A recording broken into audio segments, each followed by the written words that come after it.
আমরা অনেকে কোরবানি করব গরু দিয়ে। হয়তো অনেকে গরু দিয়ে কোরবানি করতে পারবেন না, কিন্তু আপনার ভাগ্যে আছে হয়তো খাসি একটা কোরবানি করবেন। কিন্তু ওই গরু কোরবানি করলেও যে সব পাবেন, একটা খাসি কোরবানি করলেও তো আপনি সেই নেকিটা পাবেন।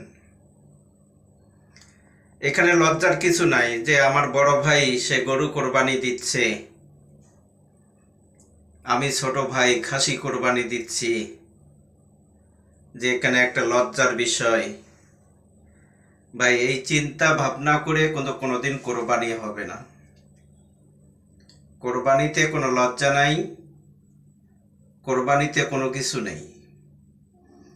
কোরবানি একমাত্র আল্লাহকে রাজি এবং খুশি করার জন্য কোরবানি করবেন, যে কোরবানির মাধ্যমে আপনার আমার সফলতা আসবে, আল্লাহ খুশি হবে, আল্লাহ আমাদের উপরে রাজি হবে। আমরা এইভাবে কোরবানি করার চেষ্টা করব।